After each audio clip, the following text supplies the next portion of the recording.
भव्य जीवों के लिए संदेश देते हुए कह रहे थे, भेद विज्ञानी पुरुषों को क्या फल प्राप्त होता है। जिन्होंने भेद विज्ञान प्राप्त कर लिया उनके लिए किस प्रकार का फल प्राप्त होता है।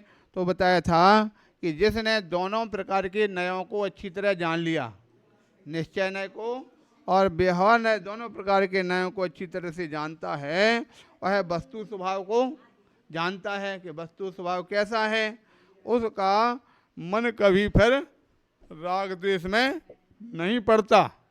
जिसने वस्तु स्वरूप को पहचान लिया तो राग द्वेष उसका समाप्त हो जाता है, और जब उसका राग द्वेष समाप्त हो जाता है तो फिर उसका मन कभी डवाडोल नहीं होता है, अपने आप में शांत भाव को धारण करता है।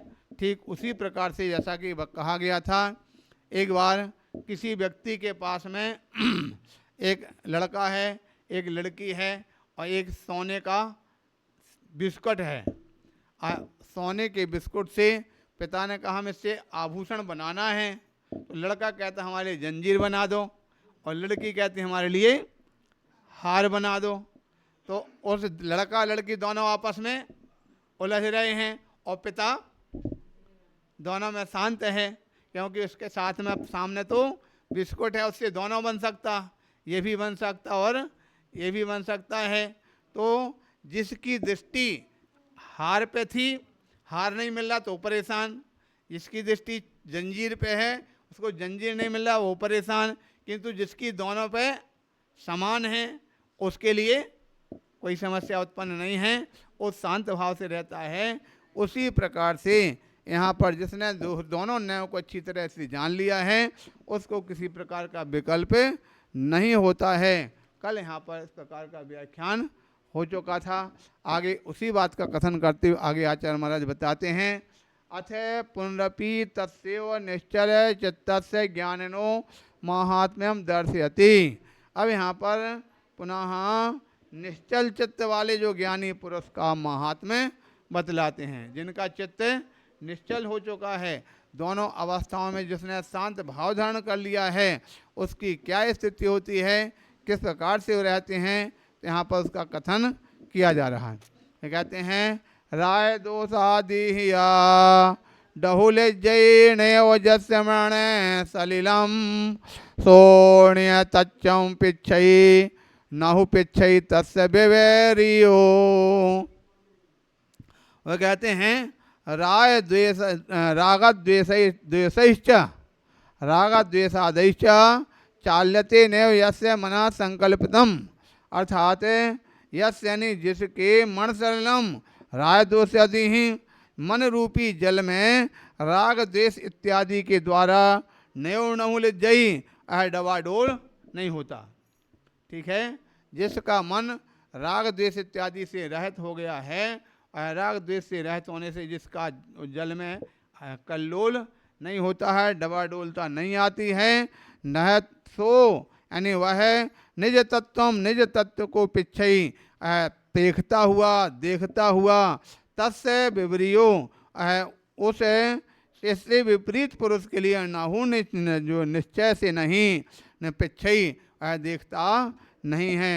यानी कहने का तात्पर्य यहाँ पर बता दिया कि हे भव्य जीव, जिसका मन रूपी जल राग द्वेष आदि के द्वारा नहीं डमाडोल होता है, वह निज तत्व को देखता है, और जब निज तत्व को देखता है तो इससे विपरीत पुरुष निश्चय से नहीं देखता है। अर्थात जो इससे विपरीत मतलब जिसने निश्चय से जान लिया, निश्चय वाला तो शांत रहता है, किंतु निश्चय के विपरीत व्यवहार वाला, तो व्यवहार वाले किस प्रकार से शांत भाव नहीं रह पाते हैं।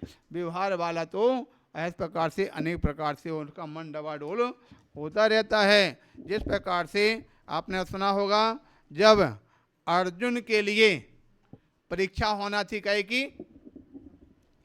धनुष विद्या चलाने की, जो समय पर एक पेड़ के ऊपर चिड़िया बांध दी मिट्टी की, और मिट्टी की चिड़िया में बताया कि इसमें निशान लगाना है।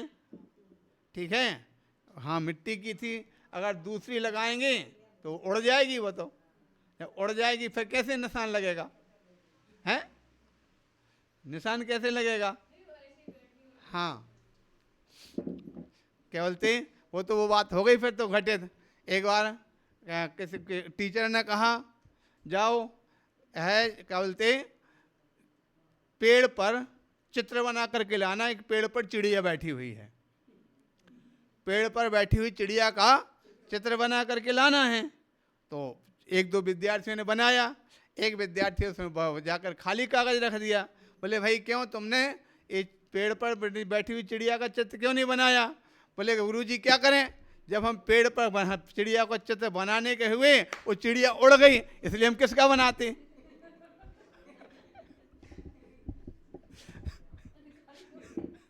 ठीक हो गया, इसलिए खाली छोड़ दिया। ठीक हो गया, सिर्फ चिड़िया उड़ जाएगी फिर निशाना कैसे साधेंगे? इसलिए मिट्टी की चिड़िया बना करके उस पर लटका दिया। और उसका हाथ, क्योंकि मिट्टी से तो क्या क्या नहीं बनता है। आजकल देखते हैं कल मिट्टी से क्या क्या, बिल्कुल चेक भी नहीं कर सकते लोग वास्तविकता में क्या है। एप्पल बना करके लाएंगे, आम बना करके लाएंगे, संतरे लेकर के आएंगे, जितने प्रकार के फल हैं, जितने प्रकार के पशु पक्षी हैं, देखते हैं ना घरों में, कभी तोता दिखाई देता है किसी के यहाँ, कभी बैल दिखाई देते हैं, कभी हाथी बने, कभी घोड़े बने हैं। इस प्रकार से जब प्रकार के जानवर पक्षी बनाने वालों की कला है, उन्होंने कहा, पूछा भीष्म से, भीम बताओ जो पेड़ पर चिड़िया दिखाई दे रही ना, क्या क्या दिख रहा तुमको? बोले पेड़ भी दिख रहे, डालियाँ भी दिख रही, पत्ते भी दिख रहे, फूल भी दिख रहे, फल भी दिख रहे, चिड़िया भी दिख रही, चिड़िया के पंख भी दिख रहे, सब कुछ दिख रहा। बोले ठीक है तुम एक साइड बैठ जाओ। दूसरे भाई से पूछा, उन्होंने भी इसी प्रकार सब चीज़ें बता दिया। बोले तुम भी बैठ जाओ। अब तीसरे के जब नंबर अर्जुन का आया, अर्जुन से निशान लगाने की बात कही, अर्जुन तुम देखो पेड़ के ऊपर क्या क्या दिख रहा? बोले हमारे लिए तो बस है जो चिड़िया है उस चिड़िया की आंख भर दिख रही, और कुछ भी समझ आ गया कि नहीं? तो जिसके लिए निश्चय की दृष्टि से उसको मात्र अपने निश्चय में आत्मा का स्वरूप दिख गया, उसके लिए और कुछ भी नहीं दिखता। ठीक हो गया? किंतु जो व्यवहार में जाता है उसके लिए सब कुछ दिखता है, घर भी दिखता है, परिवार भी दिखता है, पत्नी भी दिखती है, बेटा बेटी भी दिखते हैं, घर की चूल्ही भी दिखाई देता है, घर के चूल्हा चक्की सब, जो जो कुछ भी घर घर में सारी दुनिया की चीज़ होती हैं, घर से बाहर निकलता है तो सारी दुनिया की चीज़ें सब दिखती हैं। ठीक है, किंतु निश्चय न वाले के लिए तो मात्र अपने आत्मा के अलावा और किसी पर दृष्टि नहीं जाती, उसको कुछ भी दिखाई नहीं देता है। इस प्रकार से यहाँ पर कथन किया जा रहा।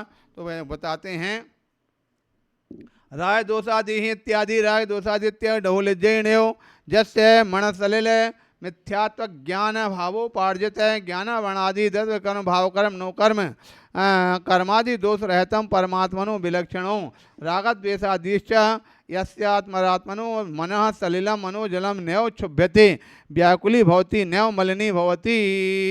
अर्थात यहाँ कहा जा रहा है कि जिसके लिए मन सलिलम मन रूपी जल में मिथ्यात्व अज्ञान भाव से उपार्जित होने वाले यह अज्ञानावरणादि द्रव्य कर्म भाव कर्म और नो कर्म आदि दोष से रहते परमात्मनो विलक्षणे जो परमात्मा स्वरूप है उससे विलक्षण राग द्वेष आदि यस्य अंतरात्मनो मनसलम जिसके अंतर आत्मा में मन रूपी जल का मनोजलम नैव क्षुभते मन का जल जिनका शांत हो जाता है उसके लिए व्याकुली भवती नैव मलिनी भवती, उसका मन कभी व्याकुल नहीं होता है और मन कभी भी चलायमान नहीं होता है। सा किम करोति, फिर क्या करता है? सोनिय तत्वम पिछई, अपने निज तत्व को देखता हुआ सयो परम तत्व ज्ञानी, परम तत्व को जानने वाला ऐसा ज्ञानी जीव चित चमत्कार मात्र निज शुद्धात्म तत्व जो चित चमत्कार स्वरूप है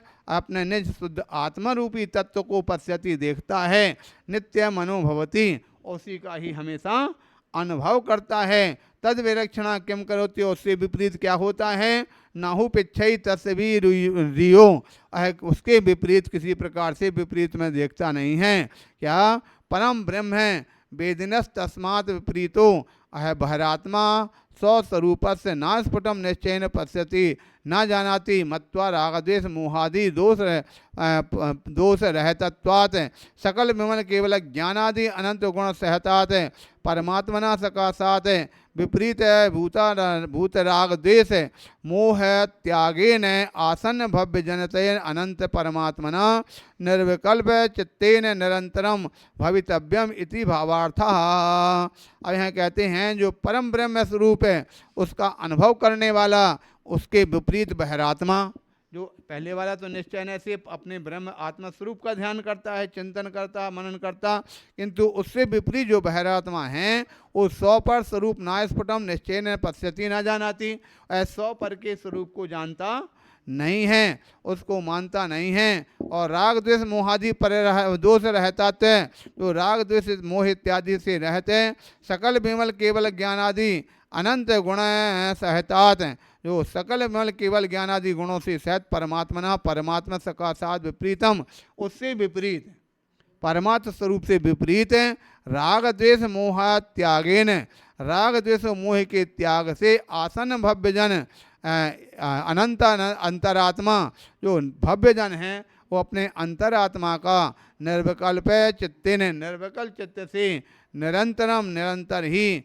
भवितव्यम भावार्था, हे भव्य जीव तुम अपने राग द्वेष को छोड़ करके जो अपना निर्विकल्प स्वरूप आत्मा है उसका ही ध्यान करो, उसका ही चिंतन करो। इस प्रकार से यहाँ पर दोनों नयों को जानने का सबसे बड़ा लाभ यही है, जो दोनों प्रकार की वस्तु को जानता है, अपनी को भी पहचानता है और पड़ोसी की भी पहचानता है। हमारी गाड़ी ये है और पड़ोसी की गाड़ी ये है। जो अपनी गाड़ी पहचानता है वो पड़ोसी की गाड़ी तरफ देखेगा भी नहीं, किंतु जिसको ने पहचान नहीं है अपनी गाड़ी की और दूसरे पड़ोसी की गाड़ी की, तो कभी इसको देखता है, कभी उसको देखता है, कभी इसका नंबर झांकता है, कभी उसका नंबर झांकता, कभी इसमें चाबी लगाता है, कभी उसमें चाबी लगाता है।